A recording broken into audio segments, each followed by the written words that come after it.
up, Dave? How we doing today, man? Dad, what's up, bro? What's going on, man? How we doing? You got the sweet setup. You got the sweet mic. You got your jerseys in the background. How are things going, man?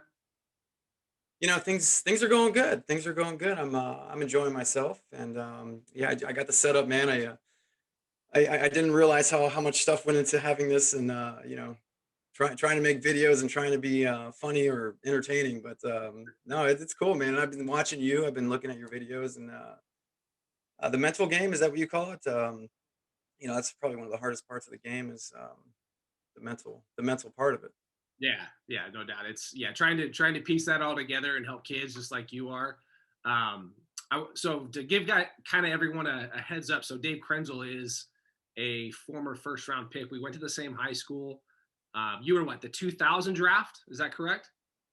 Yeah, 2000, 11th overall, and in the first round, and man, it was quite the experience. I'll tell you that. Yeah.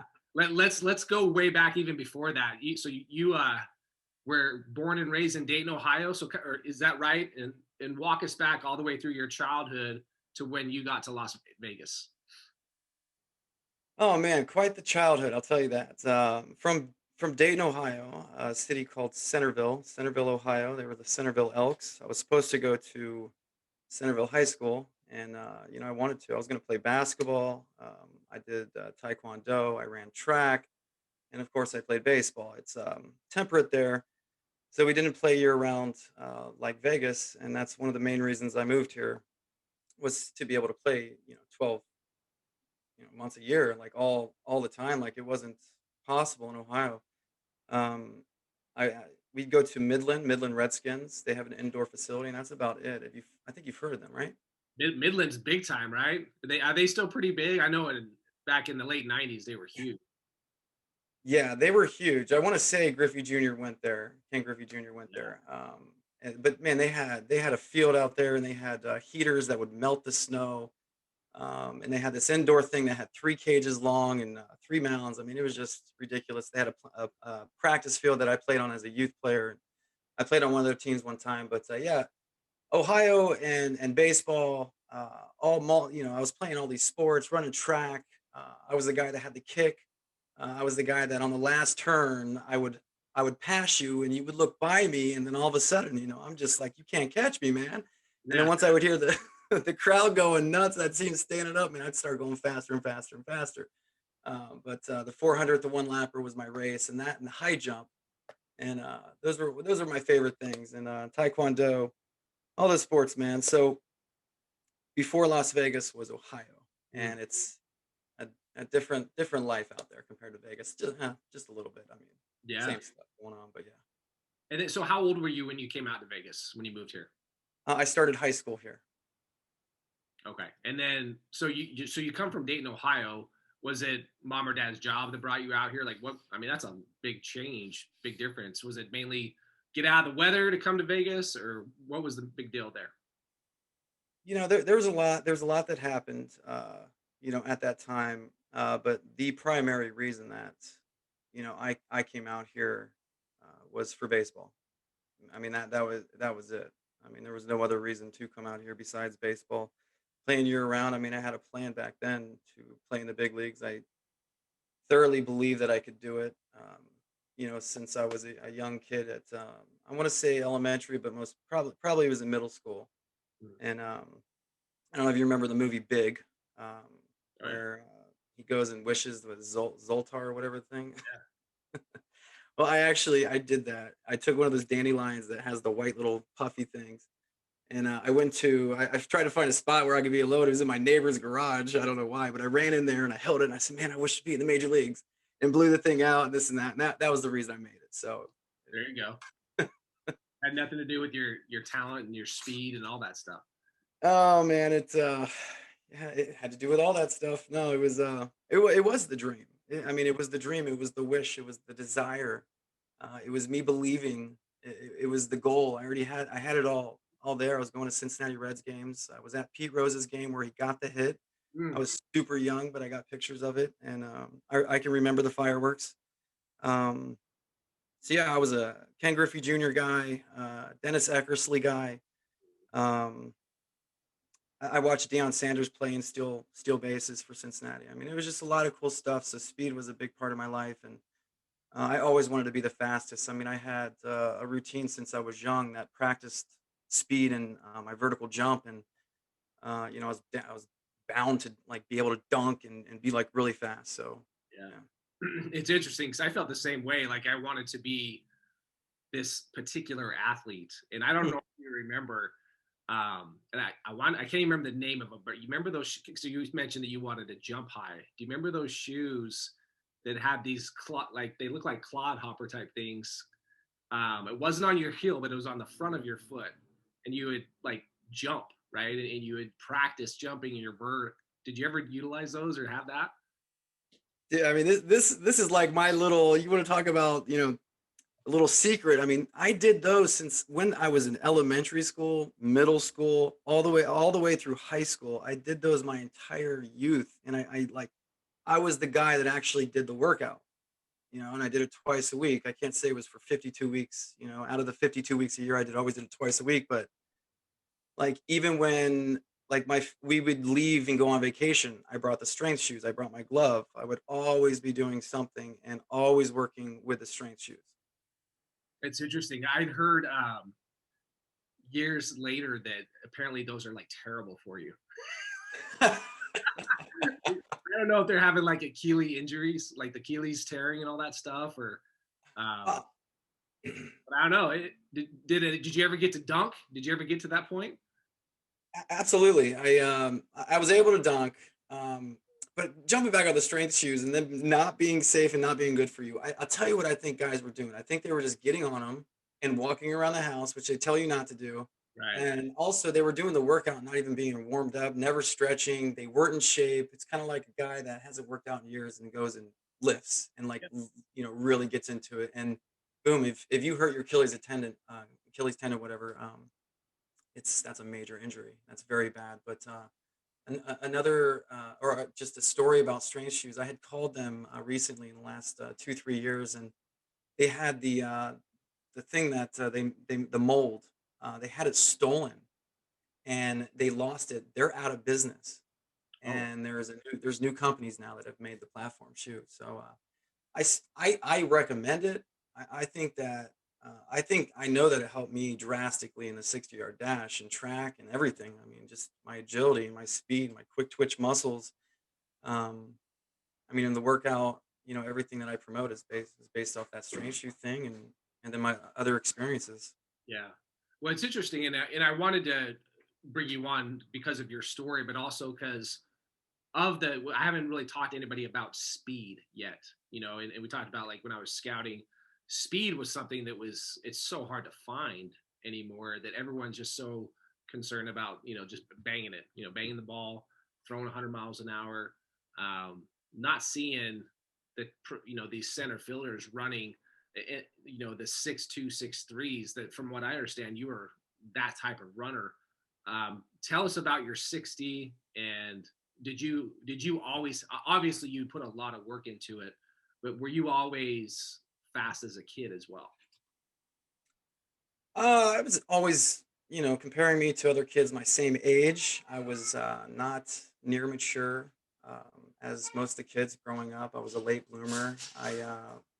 I did have more talent compared to a lot of people, and you could tell just by the way that I ran, and the way that I carried my body, and the way that I moved. And then once I learned how to promote, talking about speed, the correct mechanics by track coaches at a young age, and I stayed in track for years. I ran for years. I did all this stuff. I mean, the stuff I learned there, and then like the strength shoes. I mean, I had worked on my mechanics and my vertical jump and the drills that I was doing. It was enhancing my, like I said, the quick twitch muscles, my strength, my stride length, the way I use my arms, like my full body. And then right when I would start, I would be in a full sprint, and I would practice. I was a master at that time at 18 years old, 17 and 16 at my 60-yard dash stance, the way that I would start it, the way that I would freeze, the way that I would make sure that every scout got the right time. And that was my job. Like, this is what I set out to do in order to get what I wanted. And yeah, dude, I worked. And I think the problem with today is that the launch angle and the home runs is taking over, which it is, because every at bat is considered more like a possibility of a run nowadays more. But the speed is something that you develop over years, and kids are not doing the speed workouts and the speed programs that they could be doing to enhance that, their 60-yard dash time. Yeah. When I would have to imagine it's such a small percentage. I think for kids, like, yeah, they're really dedicated. They're gonna go, like I said, bang it out in the cage and get their cage work in because they just love to hit. But for them to go out and actually do sprint work, that's a whole different animal, right? That's a whole different level of dedication of, yeah, I want to be fast. I want to be a center fielder, right? Or I want to get to the big leagues because I am fast. Tell our audience what, because I that was when I first heard of you. I was 95 draft. You were 5 years later. I would come back to Green Valley and work out at Green Valley occasionally.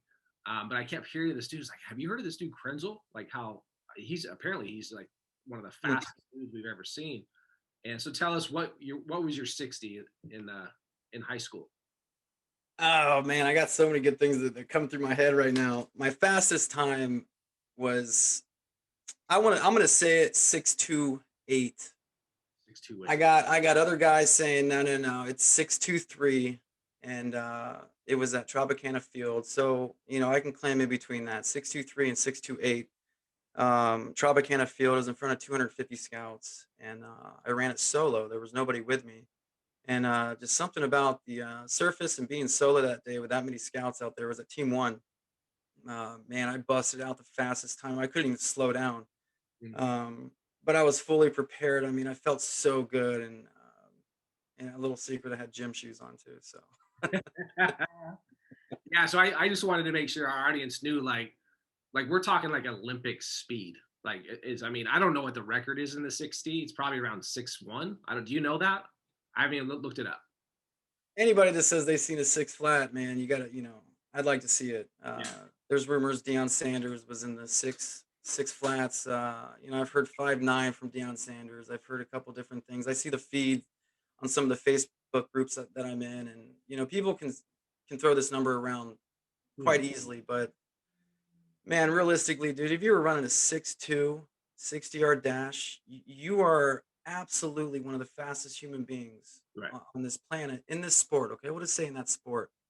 Absolutely. I mean, there was nobody else that was ever comparable, unless except for the other guy, the one guy on the other team, or the one guy. There's always other guys, but I have never lost a race since high school. And Yeah. I had guys call me out. I had the basketball guy call me out. He went into the gym at Green Valley. He knocked on the door. He came in. He goes, "Hey, where's Krynzel at?" I was doing the bench press. Yeah. We went down to the soccer field. I had the football team. I had the basketball team. I had the baseball team.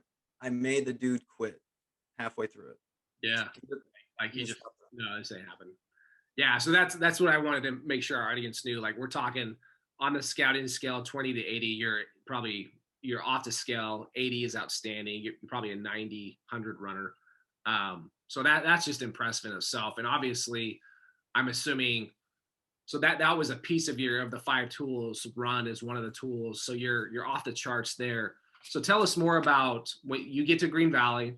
You're in high school. When did things start happening for you? When did the scouts start noticing you? Is it freshman year right away for you? No, absolutely not. My freshman year was not as positive as most people would think it was.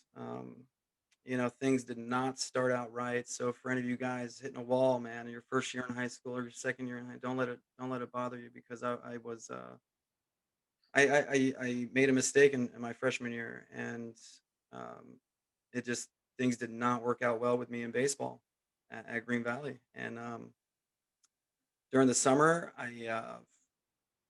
gosh, I don't even think I played Legion ball. I mean, it hurt. It hurt bad, and I think that was the first time that I didn't have something that I wanted. And I knew that I really wanted to play baseball, and I think I made the change. It was sophomore year during intramurals where I think people start recognizing me, and that's when I made the team. I started out batting ninth, playing right field. I ended the season starting leading off, playing center field, and I made I think it was the second out in the state championship. It was in the last inning. I dove and I made the catch, and then we went up, and Mike Ninney was on the mound. He got the last out. I'm not sure what the last out was, but yeah, we won state, and man, what an experience! Yeah. Now, did you play for? You didn't play for Fairless. Was it just Garitano? No, that was with Fairless. I was with Nannini, his last state championship, and it was Fairless's last year of coaching, and yeah, I mean, Roger Fairless was still is. I mean, I don't know how to word it. One of the main reasons that I played the way that I played, and the difference with me was the way that I played. Absolutely, my speed, my talent, the way I could hit, the way I could play center field, the way I could bunt. But it was the way I played, and I learned everything from Roger Fairless. And that, talking about right when you touch that field, dude, you sprint. Respect in the game. Like I learned all this stuff, and that's the old school way of baseball. I hope it's still the same. You tell me, but I just I don't know. It was that about baseball that I loved. It was the military style baseball, and I had fun doing it that way, man. I'd sprint out to center field in between every inning because I knew that that's the way people would recognize my speed if I didn't get a hit. So I made it my thing, sprint as fast as I could, and people would come to watch me do that. I heard a lot of people came to watch me because they heard about my speed, man, and that just even today it makes me feel good, and that's why I did it, man. That's what I wanted to be recognized. Yeah. When you have I just call it an elite tool. That 80 plus tool. That's noise, right? That's like Right. as a scout, you're like, hey, dude, like even if you couldn't hit, even if you couldn't throw, you're like, hey, Oh, dude, we got a guy in Vegas that's a 90 runner. We got to go take a look at him. So we're not seeing that much anymore. mm, And you're kind of an anomaly. Like that's again elite speed. So we're seeing 70 runners and things like that, but um, it's certainly different. So freshman year didn't go great for you. Sophomore year you started to come into your own. Junior year, tell us about your junior and senior year. man, junior year was a good year for me. So was sophomore year, man. I had a big confidence boost going into my junior year. We had Nick Aratano as the new coach. I was part of like the captain staff on the team already. Um, we didn't win state that year, but my junior year, man, I was recognized enough. I think it was before the summertime. I signed for LSU, and I had a couple choices. I mean, I had letters from every college. I mean, name the college. I had a letter sent to me trying to get me to take my visit there, or try to get me to call, whatever it was. And there was one college that I wanted was Miami, and they were the one that really didn't reach out to me. Um, so that didn't work out. I already had a plan of where I wanted to go. It was Miami. That might have been my fault because I Oh, committed there, didn't go. And they're like, we're not going to deal with Vegas guys anymore. Maybe that. I didn't know that. Oh shoot. We're gonna stick to the East Coast guys. We're fine.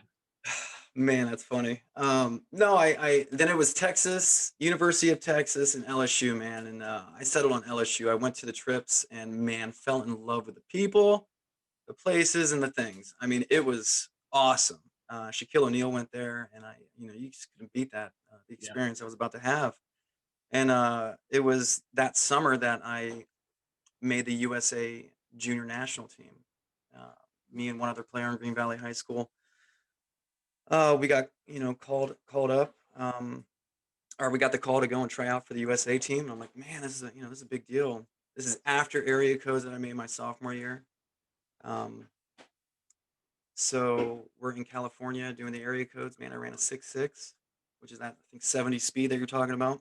You're It was getting, on this you're developing it, right? It's right. You see where I'm at, and that was my sophomore year. But where are we at now? Junior year, USA baseball. I absolutely have a fantastic tryout. I mean, I can't believe how good I'm hitting. Um, playing outfield at some point is like I'm getting underneath everything. I'm like, dude, I got this. I can catch these guys. And the ones that I couldn't catch were going over the fence. You were with the USA team. It's the best guys in the country. Like if they get it, dude, it's gone. So I'm like, dude, this is okay. We go to Taiwan. Oh my God. 7, 8, 9 games. Bat second, third highest, batting average, the most steals. I stole in the 22,000 screaming people were playing Taiwan in Taiwan. 22,000 screaming Taiwanese people making so much noise. We got 2 outs. I get on and I steal second base, and they almost got me, but I scored, and I was the go-ahead run to win it. We won gold. I got a gold medal, a gold ring. I played it for the USA Olympic team. It was just That's awesome. unreal. I'm signing for LSU. My dreams are coming true. And now, it's senior year. And, um, I'm kind of walking on air right now, and I'm lifting, I'm working out, I'm still continuing everything.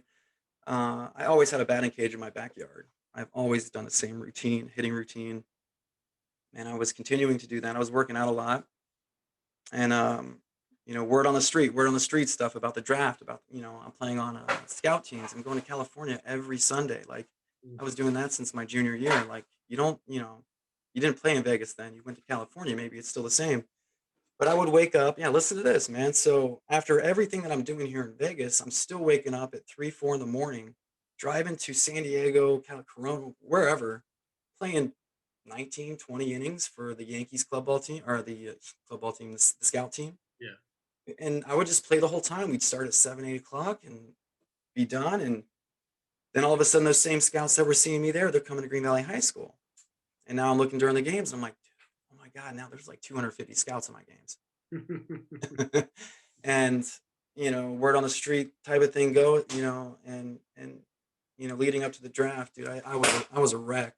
uh, I Yeah. was a wreck. Tell us about that. What do you mean by that? uh Like during your senior year when it all started to happen? During my senior year when it all started to happen, I did have off the field stuff going on. I always did. And that's one of the things with me and my story is that I was able to deal, looking back now, I was able to deal and handle with things, and pretty tough obstacles along the way. But besides that, just the pressure that I felt, and all the people that they were coming over to my house. It was 4 or 5 nights a week to see me hit in my own cage. The year before that, it was all the college guys. So it was two straight years of people coming over to my house, and I have so many expectations now. I mean, that put a lot of stress and anxiety and pressure without me knowing. I was 17, 18 years old. But leading up to it, I was expected to perform and produce still. And then the winning in high school is such a big deal too. I mean, we didn't win state, and that was now I'm graduating. I'm like going through all this stuff. I actually was drafted before I was graduated. I don't know how it happened, but the night before, oh man, um, it was a rough one. It was a rough one. And I woke up to my dad staring at the phone. And the phone call happened, and it was Jack Sorenzik, Milwaukee Brewers. You've been picked first round, 11th overall. I'm like, you gotta be kidding me. Thank you, thank you. Oh my God, I appreciate the opportunity. And I was just floored, man. It was like whiplash. And it was crazy, crazy times, man. And yeah, I mean, Yeah, it was awesome.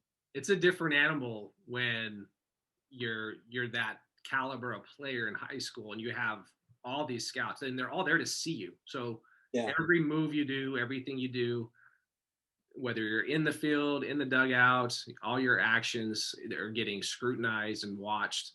And if you if your focus is on the outside part of that, if you're focused on them instead of what your job is and your role is as a player, you get lost in that, right? 100%. 100%. And I love talking to baseball guys because you speak my life like that. You're talking about exactly what I go through, and how to deal with these things. And I came up with a good mentality out there. It was basically like, Screw off, whatever word you want to put in front of that, and I would throw them to the side, and I would like kind of put them down in my mind because if I put them on a pedestal and I start playing for them, um, then the whole thing that I learned from Fairless and the way I played and all that stuff, it would like get mixed up, like you're saying, it wouldn't work. So I had to, come up with the right approach, the right technique on how to deal with these guys and deal with the pressure and deal with all that stuff. Yeah. And that's, I think that goes for, not everybody is in that. There's only a small percentage that go through what you went through with that caliber of people looking at you. But then there's the other side of it where there may not be 30 guys looking at you as a player, but a college coach is coming to see you. You can still put that same relation into that one guy is here to see me. And I screwed something up or I booted a ground ball. Then you look over like, did he see that? And all these thoughts are going through your mind. Now you don't want the ball hit to you. And it just kind of spirals out of control a little bit. You're speaking the truth, man, and yeah, absolutely. It's dealing with the failure in baseball is one thing, and then dealing with like you're saying, the example is like thoughts that are just not inside the lines. You're making stuff up in your head and this and that. I think one of the things that kids don't realize is they all know how you're going to act when you do good. All the scouts know how you're going to act when you hit 4 home runs in the game and you score all the runs. Like we really want to see if I was a scout, how you do when you strike out 3 times and it's a tie score and it's the last inning and you're up. Now I want to see your attitude. I don't care if you get a hit. I want to see if you're going to go up there and make adjustments, hit the ball hard, and have a good approach and have a good attitude. Like, what is your what is your demeanor? What is your attitude like walking up to the plate? Are you even visualizing you getting a hit on deck? Are you doing this like max extreme, really good stuff, or not? And trying to help kids today like do this stuff is tough. That's one thing, and then it's tough finding talent. Mhm. It's tough finding kids that are willing to work. But then again, man, there's so many kids play baseball. So many kids play baseball. It's such a great sport, and I'm just fortunate. I mean, it's absolutely saved my life. I mean, baseball has saved my life for sure, and I feel like I owe baseball everything, and so Yeah. it's Yeah. always been like that. Yeah. So you're the 11th pick in the 2000 draft. You get shipped off to the minor leagues. Is that what you go to? What, Maryville? Is that Maryville at that point? It was, yep. Yeah. So tell us about your minor league career and the lead up all the way to your call up in the big leagues. Gosh, we went to. I flew to Old County Stadium. 18 years old, signed, or drafted, not signed yet. I went there to sign the contract, and stayed at the Pfister Hotel, and yeah, that was my first experience of all these hotels I was about to live in for the next gosh decade. So I got shipped to Ogden, Utah, and got picked up by a guy in a van. That's called my clubby. And I got picked up by a guy that was from Maine that has never met anybody out of Maine. And Wow. I got taken to a clubhouse, a beautiful field, Ogden Raptors. Yeah. It was just, oh, what a great first year experience. My gosh, I had a host family. I stay in touch with them still today. Um, it was fantastic. It was just fantastic until I got injured. I was hitting 360, 370, 380 with a lot of at bats. Man, I was doing really good, and I slid into second after stealing head first. The ball went to center field. I got up, zoomed to third, slid head first, got up. First time in my career, my belt, my pants, my button, my zipper are down. I'm like, and I started trying to pull it up. My thumb wouldn't work. Ah. Look at the manager. I'm like, Eddie, my thumb won't work. He's like, well, what's wrong with it? I'm like, I don't know. Vladimir Guerrero, his cousin, younger cousin Christian Guerrero, is up at the plate. Mm. This dude hits a bomb, a home run. I look, I go to tag. I'm like, that's going over. So I just waltz into home. I go to the trainer. I go, dude, I show him my fist. Or I go, something's wrong with my thumb. He goes, make a fist. Okay. Boom. And he grabs my thumb. Boom. He pulls it all the way back. I go into shock. Oh my God, it was Wow. horrible. So my left hand, my thumb, I broke I ripped tendon, the UCL in there, and I needed surgery. It was just like a big blow to my whole like since my sophomore year. Now I'm injured, and now I'm like, oh my Is goodness, this your throwing hand? everything, yeah. Yeah. So 'Cause you're a lefty. You're a lefty lefty, right? lefty lefty, it was my top hand. So if you get jammed, that's the one that's going to get hurt. And this thing now I have a pin. I had still metal in there, and still today if it gets cold or if it rains, gets affected. So I mean, you can imagine the rehab of this, and then going and through hitting a 95 miles an hour inside fastball 0-2 count. You have to, and doesn't matter if you get hurt, like bruise. Did you have to wear Dramatic. the thumb guard your whole career? Yeah, Yeah. yeah, yeah. Not my whole career, but for a couple years, yeah. Right. Okay. So you're in Ogden and playing center field. You got to the big leagues pretty quick. Is that right? I signed at 18, and I was playing in the big leagues by 22. Yeah. So like 4 years, 4.5 Yeah. years, whatever it was. Tell us Mhm. about your call up story. How did that all happen? Going through the ranks of the minor leagues, man, I ended up in AAA, the Indianapolis Indians. One of the best experiences of my life too. I was treated like a king out there. Any baseball player that's playing for the Indians, uh, Indianapolis, whatever they're called now, man, they wanted your autograph. It was so cool. Um, but I had Cecil Cooper. He was my manager. Cecil Cooper has the third highest batting average in Milwaukee Brewers history. I think it's 313, maybe mistaken. But Cecil Cooper is, you know, it, it was a tough year for me that year too. I broke my right foot. I'm the guy that goes and fouls the ball off directly onto the biggest bone in your foot. I cracked it in two spots. I was out, like I started the season and broke my foot in the middle of the season, came back at the end and still got called up. Hmm. I did so good. I was playing so good. I went down and rehabbed it. So I had like the thumb guard on and the boot on and all this stuff. I'm a wreck and whatever. I'm still doing good and living and loving life, man. Yeah. So Cooper, now I'm back after the rehab. Now we're playing, and now it gets to the September call ups. It's still August. It's the last day of August. And I'm like, all right, man, you're gonna get called up, dude. You better start doing good and this and that. I was doing good, but I guess they love making a joke. Cecil loved making these call up things a joke. And now's the time of the year that these things happen. Guys are going to get called up. And August 31st, man, or whatever, the day before September, I get the call. I get the walk in there. Krynzel. Um, I go into the office. He's like, hey, just real nonchalant, real quick. Hey, I got bad news for you, but I got some good news for you. I'm like, oh, great, dude. Oh my God, what's going on? He's like, you've been traded. And I'm like, what? He's like, you've been traded to the other team. You got to pack all your stuff and get over there. And then stands there and just, stares at me. And he's like, it's all good. They got a flight that's leaving tonight. You're going to go back.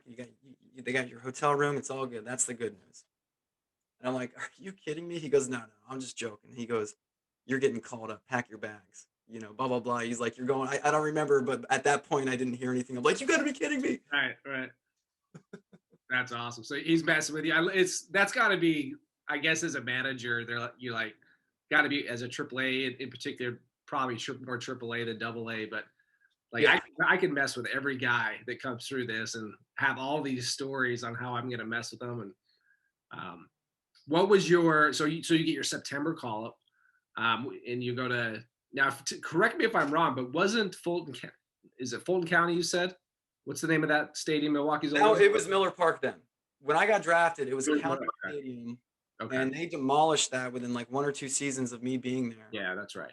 2000, 2001, 2002, and then by 2004, Miller Park had been built, and I got the call up in 04. Yeah, and wasn't Milwaukee's old stadium where they filmed Major League? Mhm. That's what.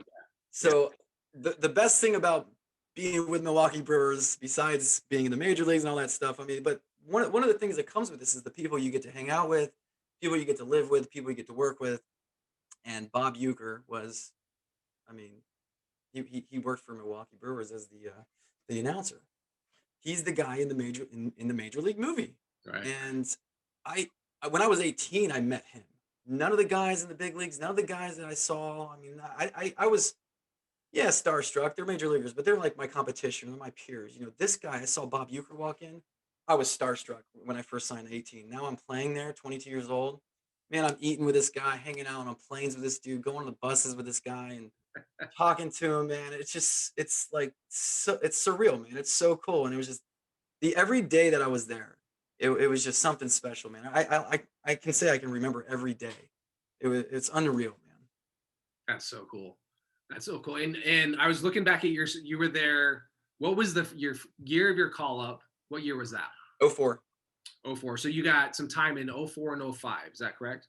Yeah, I got called up. So a cup of coffee happens, and now the next year I got a shot of espresso. I was called up for 7, 8 games. Scott Pasednik had tweaked whatever speed guys hamstrings, not good, and I filled a spot for the hey man, just in case guy. So I got called up. I went to Philadelphia. Um, I don't know. It was just the experience of playing in those major league stadiums. Texas, just being in Milwaukee, being in all. It was just it's just so cool being in the clubhouse like Cincinnati, being at Pete Rose's games. Riverfront Stadium was demolished. The new stadium for Cincinnati. I'm not familiar with the name, but that locker room and that stadium and just being in there and like the things with baseball, the things that connect. Cincinnati Reds. My first major league at bat was against the Cincinnati Reds. I mean, it was meant to be.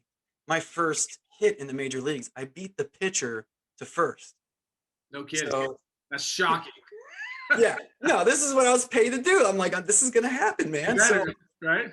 yeah, so I go, man, and people think, oh, the big leagues, the guy, dude, from Double A and up, nothing gets through the infield. Like it's done. You guys think it? No, nothing gets through. So of course, and I hit the ball hard, dude. I crushed the ball.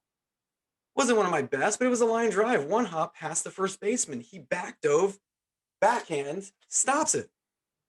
It's nothing new. You see it all the time. I'm like, you got to be kidding me. Not on this one, dude. So I see the pitcher. I don't want to say he was late. I just say I beat him. Right. And, YouTube, Dave Krynzel, MLB, you go and watch it, man. And you'll see safe, and it was awesome, man. I couldn't see anything after that. Everything went blank for a little second. It is. It's kind of weird when you're in that moment, right? Of you're playing on your since you were a kid, you dreamed of this moment and it happened, and you get that hit and you look around and you're like what is happening right now? Mm. It is kind of weird. It's it's worth it. It was all worth it for everything that I went through to get there. Good, bad, and different, whatever it was. I go on for hours and hours about that. It was all worth it for that play, for the home run that I robbed. It was an 0-2 count. Santos versus Luna. And as a center fielder, we had the scouting report. We know where to play these guys. I was oppo on this guy anyways. 0-1, I go up and oppo more. 0-2 count. I'm more shallow and I'm farther oppo. Mm. And the pitcher leaves a fastball right high over in the middle of the plate. I see it. And I mean, you're talking milliseconds, split seconds. I swear that I ran before he even hit the ball. Like that at that point, you've seen so many that you're gone, man. And just to see the ball in the air and not be able to see anything else, everything else is blurry. I'm running at full speed in the major leagues. And I'm telling myself, I can't believe I got this chance. I can't believe I got this ball. This is the one. This is the one. I kept tracking it down, tracking it down. Stutter step, right leg goes up. I fully extend, dude. I can't believe I caught the ball. And then the impact on the wall, my jaw still shifted from me, dude. It's like you running into a wall full speed, but without looking at it, and then you jump at the last second, and dude, just crush it. So people see it on TV, man. Oh, go out to the field, sprint, run into the wall as hard as you can, make that catch, dude. Get up, dust yourself off, let's go play, dude. That's what's up, man. And it was all of it was worth it, and it wasn't easy, and I did work since I was a kid. So um, just so much passion behind it and the desire and all that stuff. I mean, I think you got to have that. You got to, or it's too hard. It's too much stuff, too much failure. Yeah, and what would you end up playing about 10 years total, roughly around there? Is that right? Yeah, from 2009, I was done. That was my last season. I life, and I wasn't producing. I wasn't good enough to play and continue at those numbers. And um, I decided to turn left or turn right, man. And I was done. I wasn't gonna go the independent ball route. I wasn't gonna go the struggle route. I was gonna, you know, look back and say, hey, man, I really, really did, dude. And I don't have any regrets. I really rode my wave as long and as hardcore as I could. I mean, I everything that I was, anything that I had, um, to make myself, do as good as I could. I thought I tried that. Yeah. So Yeah. I was happy, and not happy to stop. Life after baseball is not easy, not at all. Tell us Trying- about that a little bit. What that like what that was like for you with the transition. Like you're done, you've made the decision, like I'm out. What happens for Dave Krynzel after that? Hmm. I thought I knew back then, but it was like I was expecting something to happen. I didn't know. I didn't know. Um, Because you were like me. You came out of high school. You're like, were you like, okay, do I have to go back to school? Like, what do I got to do, right? I tried that, man, and it's just like it's either one of two things, man. Because I graduated with a 3.15, okay, or 3.185. Scholar athlete here. I mean, that's B's and a couple A's or C with here, whatever. Mhm. So I am not one of the smartest guys in the bunch, but man, it just didn't work out for me in college. After I was done playing, I had a family. I was going to college. I felt out of place. Was older than all the kids. My brain was not working like it did before when I was last doing English papers for this teacher that's telling me, "Hey, dude, by tomorrow you gotta have all this done." And I'm like, "Man." So yeah, man, I was throwing multiple curveballs and off speed pitches after I was done playing, and I didn't know how to handle them. Kept swinging and missing, swinging and missing, swinging and missing, and it's such a transition that Yeah. it does take time. It's You know, hard. When you have you live, breathe, and die with baseball, and then it's over. It was a hard transition for me. I didn't like baseball for a little while afterwards, but then I was like, well, I guess I'll go do hitting lessons, and to keep me involved. Did a little bit of school, here and there, and have dabbled with that a little bit here and there ever since. So tell us now, what are you up to nowadays? man. Now I'm, gosh, I want to say I'm absolutely midlife crisis. I'm almost 40 years old. Um, but you know what? The thing with me, man, I am in less of a crisis than I've ever been in my life. And I'm happy and I'm proud, of that. I'm up to a lot. I'm learning a lot. It is like I'm going back to college, but it's not for the schooly smart stuff.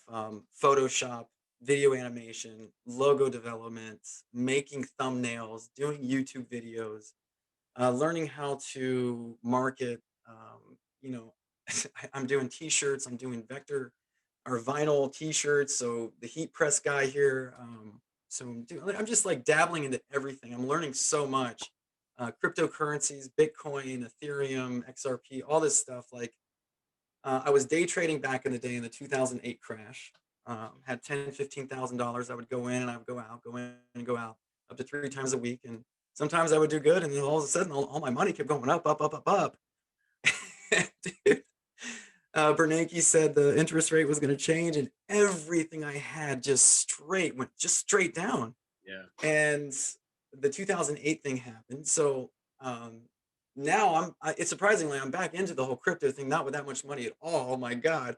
But I'm just really learning a lot about this crypto stuff, and I'm really engaged in what is going to happen to our currency, to the debt, to the unemployment, to the homeless, to the kids in the schools, to the jobs, to are they ever going to fill up the arenas again? Is baseball? How far is baseball going to go on its journey to its? We're changing baseball. The game hasn't changed, but we're definitely changing it. So I am spread out everywhere, Yeah. and I have my family. I have 5 kids that I love so much. A blended family, and uh, my wife. We have a great time with them. It's tough. It's tough. What are Um, the ages of your kids? well, we have a 13-year-old daughter. Her name is Paige. She's playing for the Little Rebels. She's a really good softball player. And I got my son Ashton. He has moved from soccer to hockey, and Wow. he's learning. He's super fast. Is he a He might. Golden Knight fan? Did that get him on that train? Although, say it again. Is he a Golden Knight fan? Did the Yes, team get him on that? Yeah. that's what I thought you said. Yeah, Vegas Golden Knights, 100%. Got him loving it, and um, he's starting out slow. He's 12, so I'm thinking he's late into this. You never know with the club ball stuff. I haven't seen it, but he's learning how to skate. He's getting on his feet. He's getting the stick soon. So, I'm really proud of him. And then I have Reese. She's 5 in school now, online. 5-year-old online in school. Pretty tough. She's doing she's doing great though. I'm gonna get another water. Hold on a second. Yeah. She's doing great though. Her teacher's wonderful, so nice, and a lot of respect to the teachers, man. It's tough. It's tough doing what they're doing, and you got all these little kids online. I'm like, man, this is. Yeah. Well, five is, my youngest is 12, 12 all the way up to almost 21. And they're all doing everything online as well out here. And they're to the point where they can just go and get on the computer and do their thing. You got to babysit them a little bit. Like, hey, you got to get up. It's school's at 8, 7:40. You got to get up and get ready. But with 5, man, that's I bet they're learning pretty quickly though on how to handle the computer and all that stuff, right? She is. She is. At first, it was a nightmare, and now we look at it as it's like I said, man. I'm engaged in this the way everything's changing, and this is, I think, a big step forward for this big change. It may all go back to the way it was with the kids back in school, but this digital online stuff, man. I mean, it's here, but we're looking at it like, fine, we don't have to get up and take her to school. Right. That's the perk here. Everything's at home. We get to feed her here. And she's here. We get to spend more time with our family, and that's really important to me. Is being able to spend time with my family, my kids, being here and doing what I want. It's kind of like the freedom thing. I love being able to have freedom. It's a big deal to me. But then we move on to Stella. Oh, Reese is a little rock star. She's playing Fortnite. She's about to have her own channel like now. Oh, sweet. So yeah, she's cute as a button, all that good stuff, and she's funny too. So yeah, she loves Fortnite. Stella Monroe. She's the softball girl. She's gonna be. She is into everything. We call her beast mode. Um, sweet girl. But you can tell that she's she likes beating stuff up sometimes. So she's like she's the softball girl, man. She's gonna have a good time playing sports. So all your girls, they're your softball, baseball girls, sports, and then your kids, that he's like, screw baseball. I'm not touching that. I'm playing hockey. Like, I don't like baseball. He's like, you suck at baseball. I don't want nothing to do with it. I'm like, great, just the whole thing. He's like, so not anything I did. It's like, eh, eh. Yeah. So you're like, you get him the stick. You're like, hey, well, let me just try to throw the ball to you. Try to hit it with the stick. Let's see what you can do. Right. Yeah. No, it has turned into, well, the thing is, I've learned, and my lesson here was I just be a dad. Yeah. Just be a dad. Can you just be a dad to this kid? Absolutely. So that's now so I've got to be a dad. And that, like I said, man, that's a big deal. So I love, like, soccer games, dude. I was going to the soccer games, sitting there and holding back from going up to the coach and saying, hey, why isn't my kid playing? Hey, man, why isn't he playing in this position? Hey, this kid, and then I held back from getting on my kid about not making the goal or not stopping the kid or not being physical on all my views, on my opinion. And I'm like, dude, don't say a word. I played the game of, hey, did you have fun? Sweet. And then if I could get a little jab in some way, I'm like, why didn't you do that? And I would stop, so dealing with my kid after the game, I was very focused on doing it the right way. I thought, I didn't want to have that negative relationship with him where, I see it being a club ball coach, where the relationship with the dad and the son is affected by what's going on. They've replaced it with baseball, and that's not okay. They need to learn that it's not going to work out well in the long run, at all, for either one of them. So I mean, that's a big thing that I think is important. But leading into that, man, I have a newborn baby boy. His name is Jackson. Okay. He's playing baseball, dude. So He has no choice. playing. No, I'm forcing this kid to play baseball. You're like, Yes. you're like, I get one, right? Because you're like me, surrounded by girls, got one boy, right? So then you got your second one in, and like I got at This, least one baseball player. this one's got to play, man. This one's got to play. So like with Ashton, I did when he was 2 years old, maybe even earlier. I went and bought the little mini bat, and I had him hitting real baseballs. You know, when he could swing it, I throwing balls at him, throwing balls at him. And by the time he was X amount of years old, I had to move back. Mhm. I firmly believe in the muscle memory and doing things, doing the actions over and over again, from a young age. And like if I thought if I can get his feet straight, his shoulders straight, and his hands right, with the angle of the bat right, and then let him do whatever he's gonna do. And sure enough, man, he got it. And still to this day, he doesn't play, but he'll still go in the cage, and we'll go over a couple of things, this and that. Dude, he's hitting the ball. Like he goes and hits the ball because I taught him from a young age, some foundational stuff, I think, and I had him doing it. You got to hit. You got to hit and hit and hit. So Absolutely. So tell us more about, you mentioned you've been coaching club baseball for a while. Tell us about those experiences. And you mentioned the player and the dad relationship. Dad kind of gets in the way a lot. I talk about that a lot. Like typically dad's interference, the parents' interference with the kid. Um, what is your experience there with all that? I've been doing club ball. I was doing a tryout in 2008. In between when I got a job with Baltimore. Before that, I did a tryout. I had 60 kids come out. I didn't really fulfill the club team, but I've been doing it since then, man. I've been coaching for a long time, consistently with Vegas Showcase Baseball Academy. Gotta call it Academy now. I think I've been doing this for 3 years now, maybe 2 or 3 years, whatever. With this team, I was doing the Halos before that. I might bring the Halos name back out, but I've seen the Gorman, their softball team's the Halos, I think. Oh, okay. So I think they're going to lead that right there. So I don't think I'm going to bring the Halos back. But anyways, um, yeah, dude, my focus has never been on this winning thing. I would love to win. I think it's the best thing ever. I think to be a winner, I had to learn that. I did have to learn how to be a winner, and I am a winner. I've won the state championship, the USA Gold, Olympics, and the AAA. I call it the World Series, the PCL. We won the whole thing. So I've won big things in my life, but I think one thing that some dads are getting wrong is that they think that if they get their kid in this position, that's what's the difference is going to be in them making it to the major leagues or making their high school team. And there's a lot of things that don't happen even when they have their, like, if there's interference with a kid, in this example, like the dad wants him to play one position, he needs to do this, and then also pitch.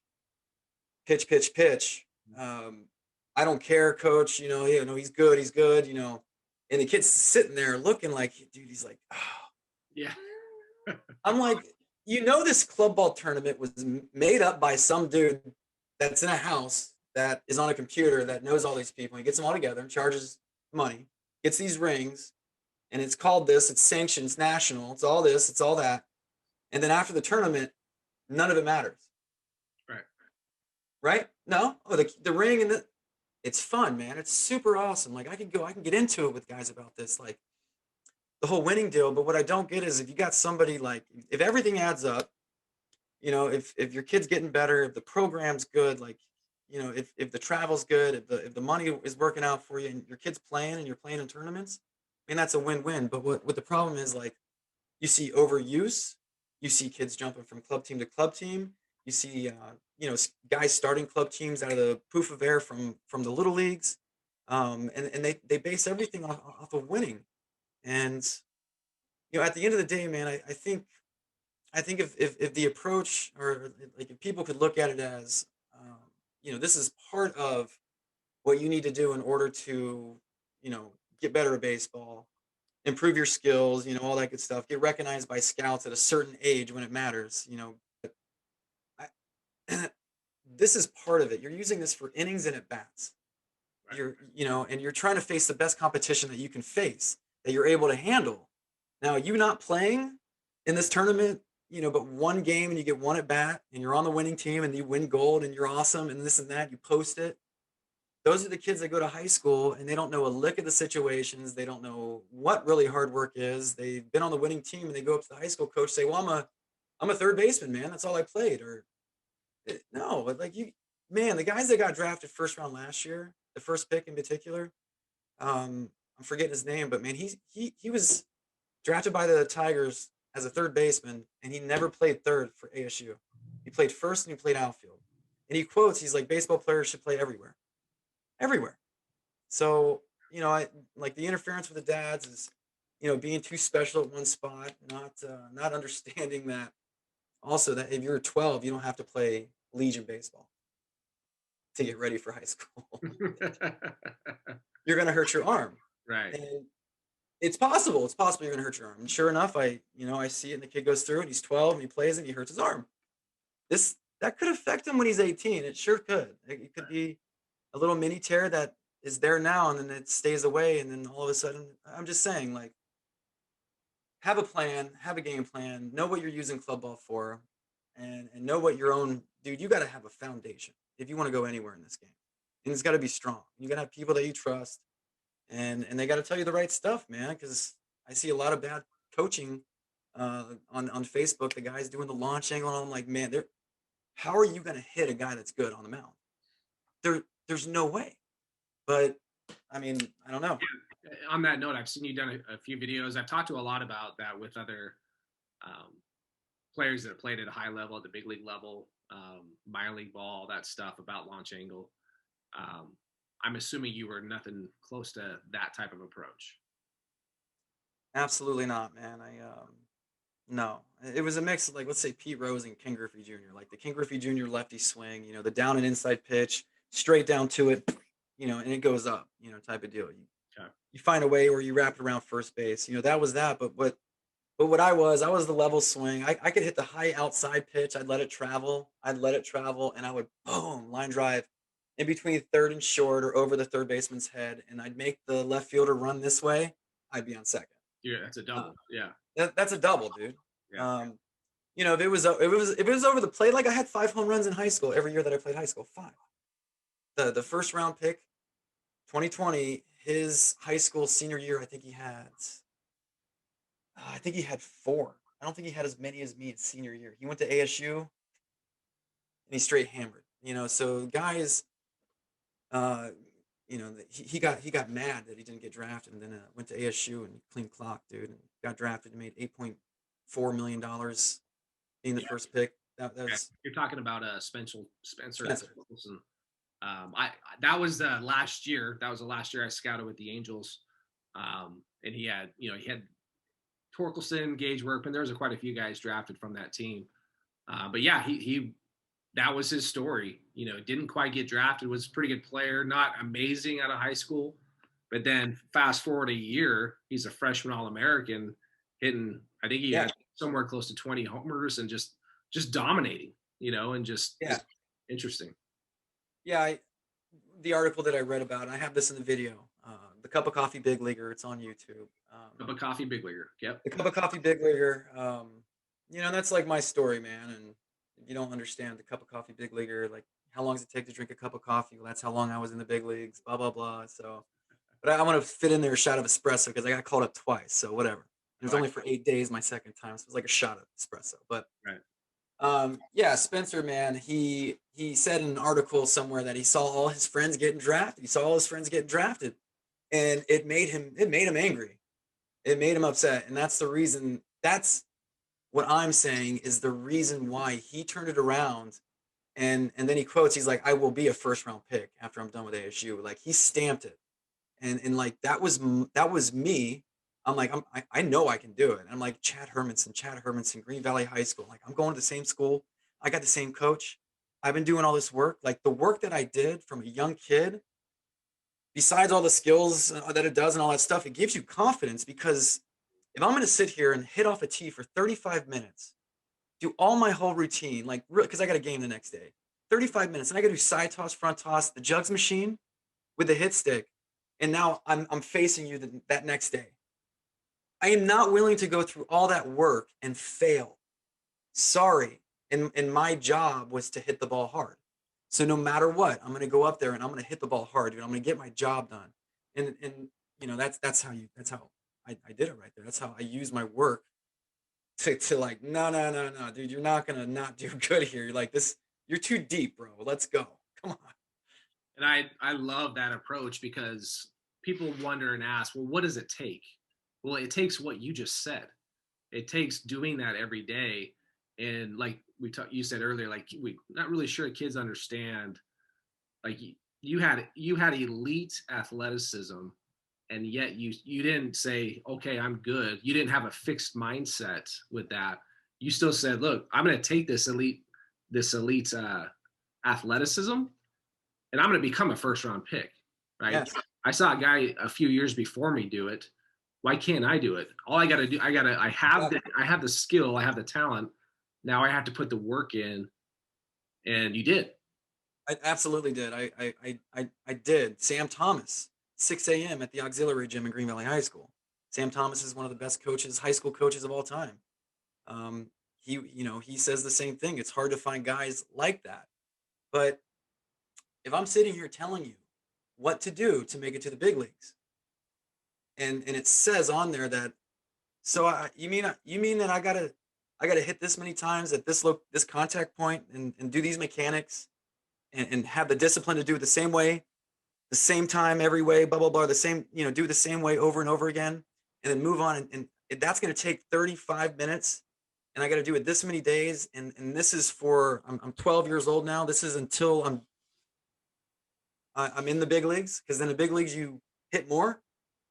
Yes, yes, that's what I'm saying. Yes, and you, like, I'm not going to tell you my whole program here, but this is the other thing that I'm doing, the little dangling that thing, man. I'm absolutely doing. It's called the Big League Formula. It's a baseball school. It's for kids of any age. It's gonna have even situations on there, for you to learn your situations. But you're gonna get to see everything that it really takes in order to make it to the major leagues. And I got a list of 20. Let's have a list of 20, Mm. and from those 20, you can expand so much. But if anyone wants to call me and say, "Hey, man, I'm thinking about moving from this club team to this club team," I'll pull out my course and I'll be like, "Okay, well, does this program have, how many of these does this program have? Speed, agility, strength, the mental game, the situation, like." And he's like, "Oh, this one has all of those." And I'm like, "Okay, what about the team you're about to leave?" He's like, "No, they don't have any of that." And my kid only gets uh 5 ground balls of practice and one at bat of practice, and the practice is for 2 hours. 14 kids on the team. We're leaving to Utah next weekend. Sweet. Right. Right. Dude, you got, like, don't depend on just your club ball coach, your high school coach, your advisor, your dad, your no, no.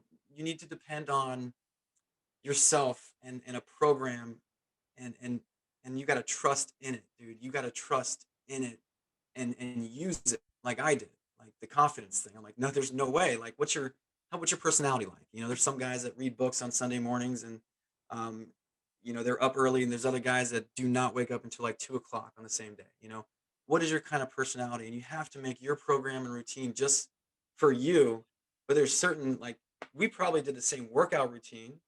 When we were playing in the pros, like, we probably did the same thing. It's not rocket science, but the rocket science part is, dude, like, you have to have an art form about it, and you got to do it all the time. It's like Cirque du Soleil.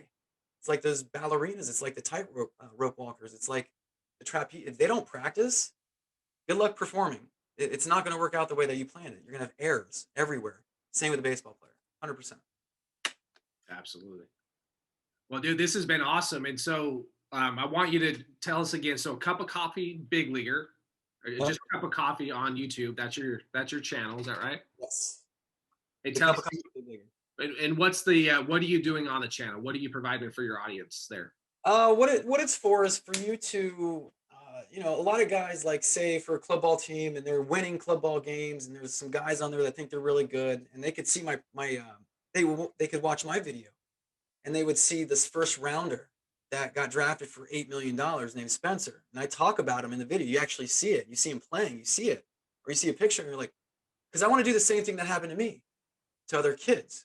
I want them to see what's going on, like the Power Showcase.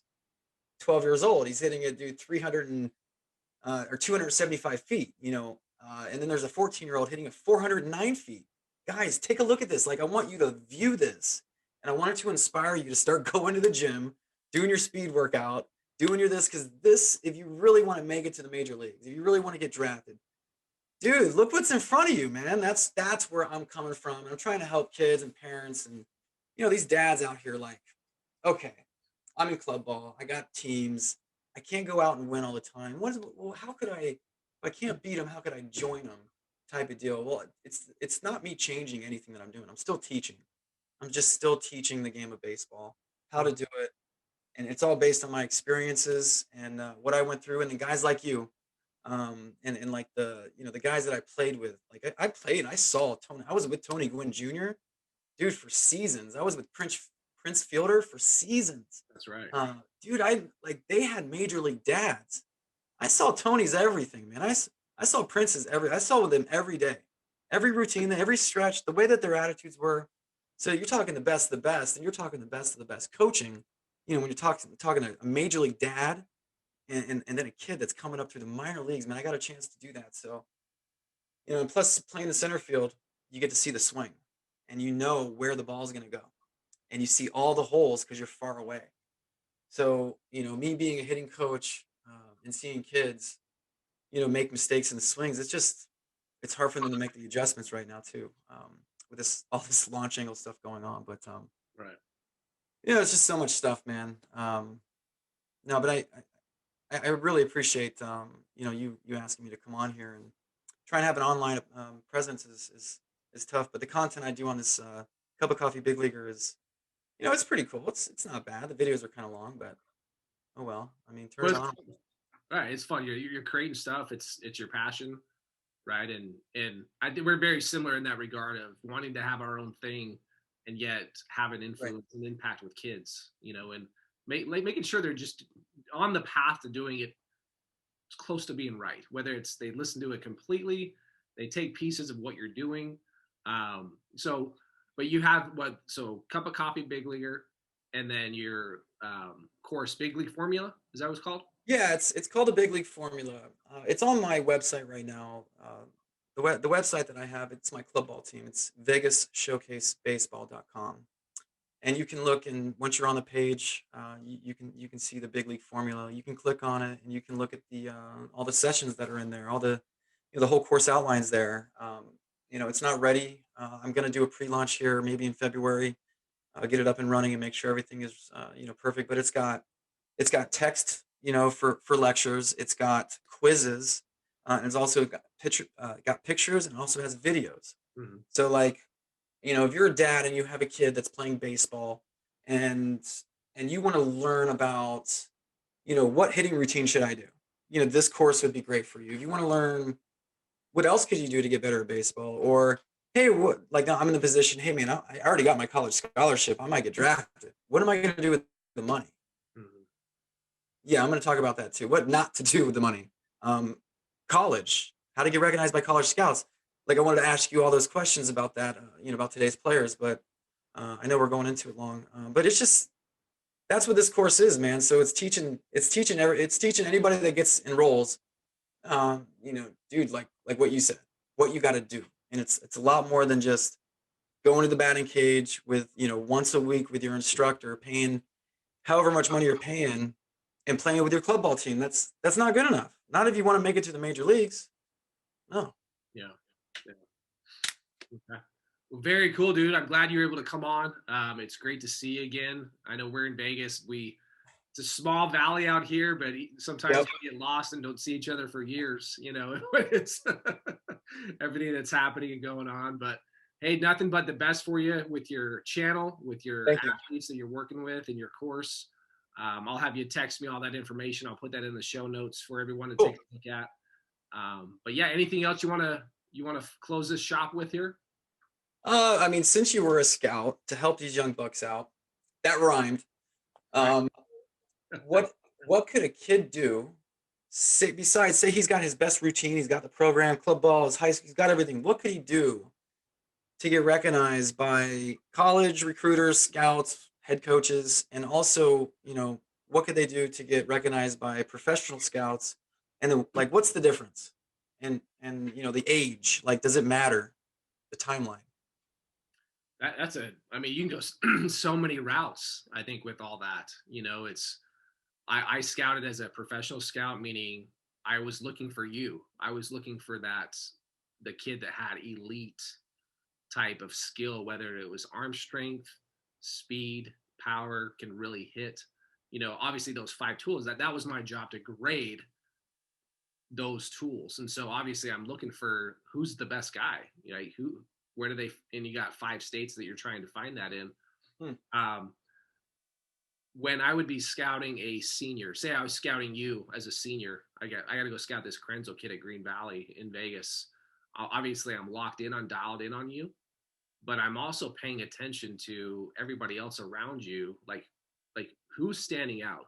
Are there any, you do the body checks, like who looks like an athlete? Okay, that dude looks like an athlete. He's playing shortstop. What is he doing? What are his actions? What's his arm strength? Can this kid stay at short? Or is he already 6'3", 200 pounds, and he's going to have to move to third? Not that that's a bad thing. Right. You're kind of trying to think of all these things and what that future looks like. But yeah, there's so many pieces to do that. And like, how do you get noticed? Well, from a college coach's perspective, I think, these kids are getting scouted and recruited earlier and earlier, meaning, we see it here in Vegas. We've had a good friend of mine that got, committed as an 8th grader. We're seeing it as 9th graders. What? Yeah. So it happens all the time. I'm not a huge fan of that by any means. I think that's, but if I'm 14 or 15 as a freshman and my dream school comes and says, hey, we want to give you a full ride, and as long as you know that doesn't necessarily mean a whole lot, it's just a verbal agreement. It's a handshake. That could change certainly come senior year, because they should, maybe it didn't get any better. There's a lot of different scenarios there. But yeah, as far as the showcases and all that stuff go, obviously we have all the big name showcases, and you go to which ones you can, I think. But man, it's interesting. I didn't spend I didn't send my son to one, in my experience, I didn't send him to one perfect game showcase. He played in a couple tournaments. Wow. Yeah, I mean, we weren't in it to go. There's parts of me where like, well, he's not ready for that yet. He's not that player yet, to where he's a national, like you were a national guy going into your senior year.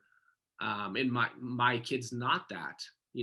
He has some skill and talent to maybe get into that mix later on, because I think he's going to be a later bloomer.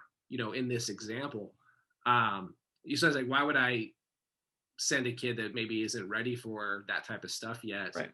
And I'm not going to spend the money. I'm not going to spend $700 to go do that. When I know, it's kind of funny. He ended up committing to CSN a few weeks ago, which is great, a local junior college. And I kind of had a feeling ever since sophomore year, I'm like, he might just end up being here and staying here. And it kind of, it's all come together that way. And he's completely happy, That's with great. That. But dude, it's hard. It's hard from a parent's perspective on knowing what showcase to go to and what money to spend. And I think just let it play out. If I think parents know, like, because you played at Little League level, right? And right. then you start playing club ball, like there's the best kids, right? At 12 right. and 13. And sometimes those kids, you said you were a later bloomer. For me, I was one of those best kids at a young age and kept staying at the top all the way up. But a lot of kids that are the best at 12, they stay the same. Right. Whether you get to the big field and they don't get any better, and then kids start to pass them up. So right. I don't know. I think you just let it play it out. Use your judgment with where you're spending your money. If parents have to learn, and they kind of have the parent binoculars and blinders on. Daddy Right. goggles. My kid's really good, and but if you ask somebody else, you're like, well, I can name you 15 players that are better than him. I don't know. You know what I'm They're saying? out there. Yeah, yeah, no. No, you're right. I'm just like, man, because it's so true. It's so true. It's everywhere. And I'm just like, man, what are you talking about? The kid, like, I don't know, man. I don't know if he's like that good. And Right. oh no, he's so Yeah, and I think the hard part too is like from a pitcher standpoint is if a kid throws a certain velocity at a young age, they're like they get so excited about that, um, and yet they don't get any better, or they get a lot better. So everything goes back and forth, right? It's kind of like I said, you could throw 100 scenarios in there, but I think at the end of the day, I think the most important thing is for kids to have a focused routine and trying to get better every single day and knowing when to take breaks, mm. that you don't play for 10, 11 months, especially if you're a pitcher and throwing and throwing and throwing. um I so was gonna ask you that. How many games a year should these kids be playing? And I softball must be different, but I mean, we're just talking pitching here. It's absolutely different. But I mean, the softball girls, man, they play like every weekend, and the baseball has started doing this every weekend. And I'm like, okay, so if they do that every weekend, like they're playing, are they really playing over 140 games a year? 100, it's to 140, I would have 80 to, I wow. I loved I was like you in Ohio. Like me, I didn't even ask you if you play different sports, but I loved the football and then the basketball and the baseball season growing up in Utah because of the season changes. I loved it. I couldn't wait for Right. playing that sport, and I'm completely focused in that sport. And then, sweet, football's over. Now I'm jumping into basketball. Sweet, and it's indoor. It's winter. Now I'm jumping into baseball. Here, Vegas, and all these warm weather places, we can obviously do all that. Um, Huh. but I think that's why we're seeing a lot more injuries happen, and it's unfortunate, but it's FOMO, with parents where it happens. I gotta keep him in, or he's gonna fall behind. And that's why athleticism I think is so important, because if you're an athlete, you can take time off and rest, Right. rest and recover, and continue to train without playing the game, and then starting to practice again, and then getting back into games. Um, but That's yeah, that. I think we all agree with they got to back off a little bit, but it is hard. I know from a parent standpoint, especially if a kid doesn't have a scholarship yet, and they're like, well, he's got to play, he's got to go to the showcase. Um, Right. Okay. Yeah, that's different. stuff. That's So different. I I'm seeing some young kids going like, they're getting invited to this showcase, and I'm like, dude, you're 10. Like, yeah, when you're 10, um, young, I mean, there might be some evaluation things you might be able to do, but it just doesn't mean a whole lot. I think until you get a little bit older, I think it's okay to maybe get some measurements on some things, but again, it's not important. It may be from a training standpoint, but I mean, who cares how hard you're throwing at 12? You know, I mean, but maybe it matters to where, okay, what does it look like when I'm 13? And you can kind of create a history, if you will, and like I can track this stuff, right? But just play, man. Just practice and play. man. Quit trying to. And it sounds like you and I are the same. Where we put in the work. We had talent and skill, but we also loved it. We had a passion for it, and Absolutely. we would do it on our own. Oh yeah, dude. Dad didn't tell me to go do that stuff. I'm sure your dad, it sounded like Well, you were driven. yeah, no, I didn't do it.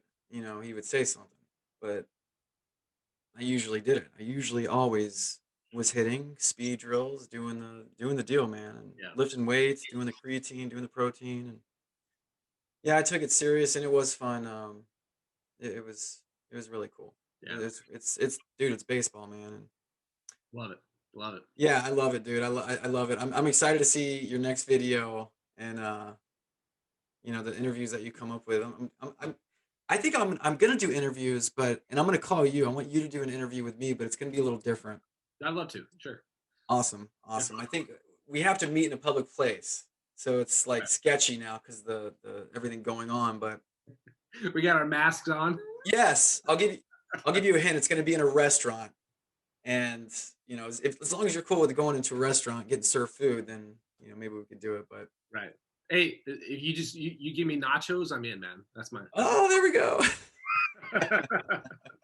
All right, brother. Well, I kept you a long time here today. I appreciate your time, and we'll be in touch. And I want to wish you nothing but the best with your channel and your course, and let's just go help kids, man. That's all. It's what it's all about. I appreciate it, Chad. Yeah, fun talking to you, fun hanging out with you, man. And yeah, I look forward to the future, man. It's I like this online stuff. I like the videos. The kids can get help. They really can. Like this video right here, dude. You said some really good stuff. Kids, that they're hearing, man. Yeah. And we both. It sounds like we both played multiple sports. Did you Absolutely. play?